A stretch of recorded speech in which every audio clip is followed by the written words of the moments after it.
So in Mimetic Theory, there's this debate going on as to whether or not Islam is bringing humans back to the Archaic Sacred.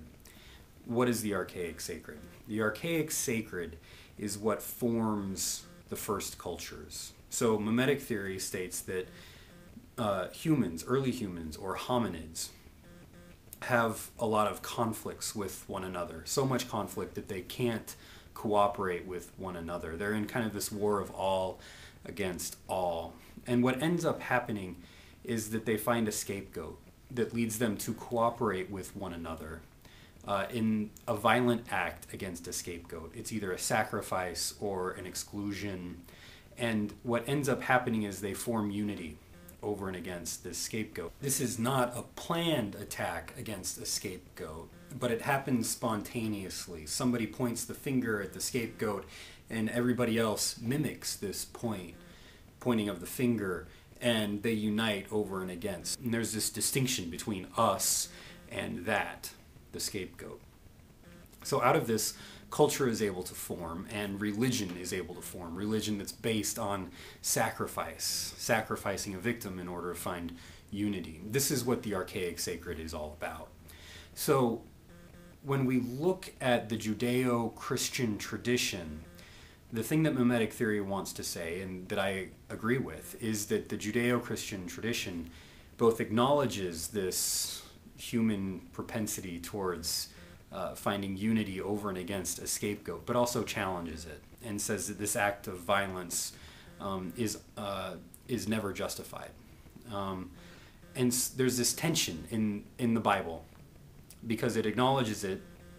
People who wrote the Bible were prone to it, but they also challenged it. This is what Mimetic Theory calls texts in travail, a text in struggle with itself. Well, what can we say about Islam in this? Is Islam bringing us back to this sense of the Archaic Sacred, where it's okay to use violence in order to unite over and against a scapegoat? And I think that we find much of the same qualities in the Quran as we find in the Bible. Both this acknowledgement that this is how humans easily find unity over and against a scapegoat, but it also challenges this. And one of the ways that it challenges it is through the creation story of human beings. Last time we discussed the Tawhid of God, but there's also this sense of a Tawhid of being human. God breathes God's spirit into all human beings, and this animates humans. So at this very profound level, all humans share in this spirit of God. And in kind of in a story about what this means, God says to the angels in the Quran, bow down before humans because they have this great spirit within them. And they all do it except for Iblis, who's going to be associated with this figure Satan.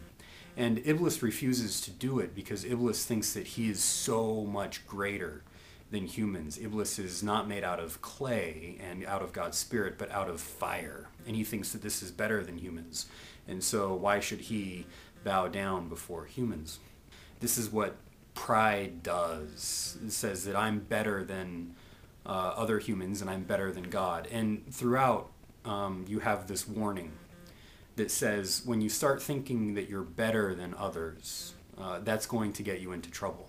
And it even says, don't follow in the ways of Iblis. Don't become consumed with pride and thinking that you're better than others, because at this fundamental level, you're all the same. Because once you acknowledge that all humans share in this profound spirit of God, you can no longer make the archaic distinction between us and them, between us and our scapegoat. And so this, I think, is one of the ways that the Quran and Islam is trying to take us out of the Archaic Sacred. So there's a lot of fruitful ways of acknowledging Islam as doing this, and yeah, I'd like to hear your thoughts. Thanks.